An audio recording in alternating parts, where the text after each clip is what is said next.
The RNC kickoff tonight, as I said, it stood in sharp contrast to the doom and gloom, America's racist nightmare that the DNC portrayed last week. I felt, and I hope you felt this way, it was like a breath of fresh air, or maybe more accurately, it felt like millions of patriotic, hardworking Americans were exhaling a sigh of relief after a very difficult last 6 months. Now, America isn't a country that it was described of as last week. No way. And tonight, we were reminded that Donald Trump is a man who cares deeply about the present and future of Americans of all races, all backgrounds, all creeds. We need a president who believes in the American dream like President Donald Trump. At the White House, my family and I sat with the president in the Oval Office and told him about Meadow. I got to see who President Trump really is.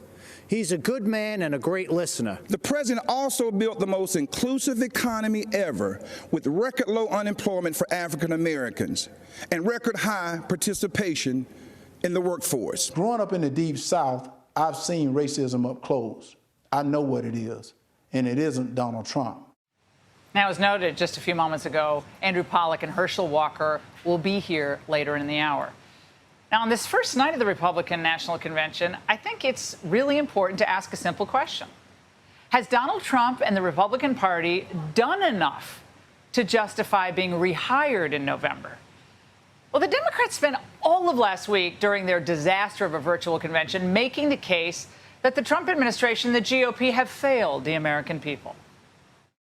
5 million Americans infected by COVID-19. By far the worst performance of any nation on earth. More than 50 million people have filed for unemployment this year. It's a storm center.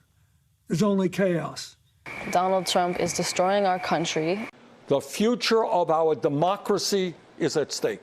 But the future of our democracy is at stake. That's what's at stake right now. Our democracy. Echo chamber. Well, the Democrats' claims were full of emotional rhetoric, very repetitive echo chamber stuff. But it was remarkably short on facts and policy recommendations. And the reason is very simple. When you look at the facts, it's obvious that none of our G7 peers is doing as well as the United States today. It's also clear that America would do even better if the Democrats who control some of our biggest cities and our largest states would spend less time complaining about Trump and more time learning from him. We will build monuments to heroes, not burn down our cities. Democrats refuse to denounce the mob, and their response to the chaos: defund the police, defund Border Patrol, and defund our military. The Democrats have controlled this part of Baltimore City for over 50 years. And they have run this beautiful place right into the ground. Abandoned buildings, liquor stores on every corner. I feel for local businesses across America who are under assault from shutdowns, from riots, and now facing the terrifying prospect of Joe Biden coming after everything we've built. And all year, we've been hearing from Democrats about how our friends in Canada and Western Europe are doing better than we are.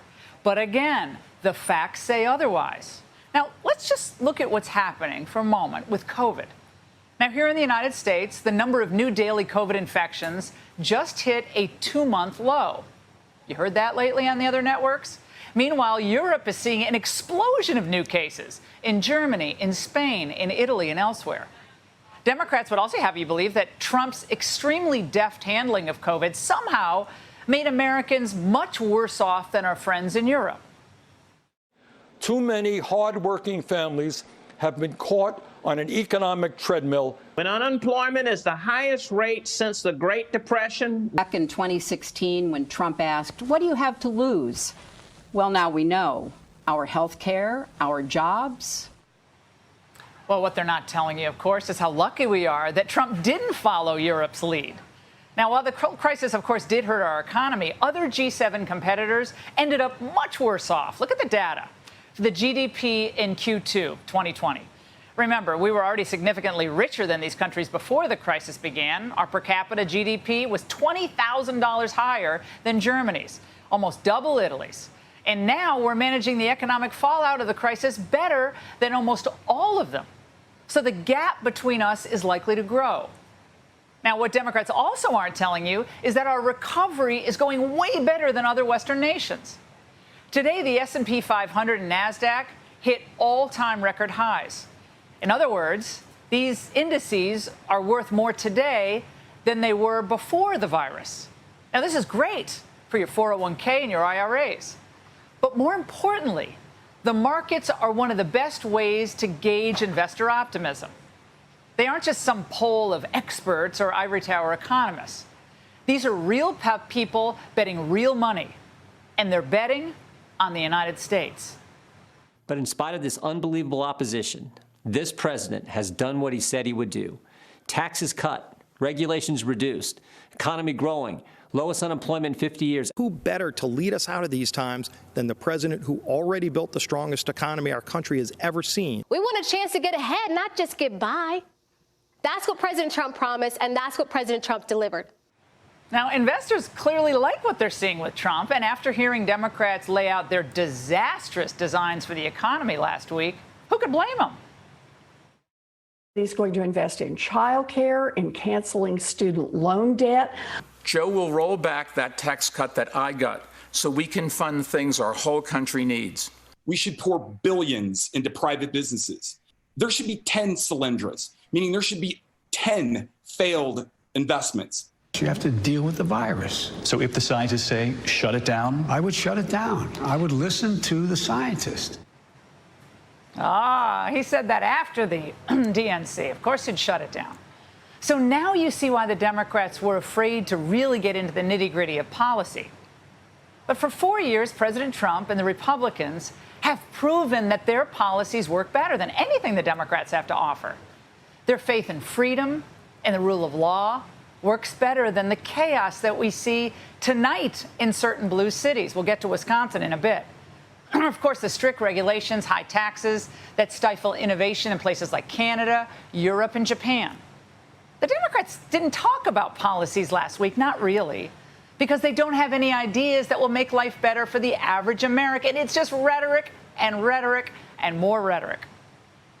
It would be a terrible error for the American people to change course, to emulate the disasters that are causing so much trouble in New York and elsewhere. Let's keep on the path that's working. Let's vote for Trump and the Republicans. Keep America great? How about make America even better year after year after year? And that means an America that is free, so we can all pursue our own happiness. And that's the angle.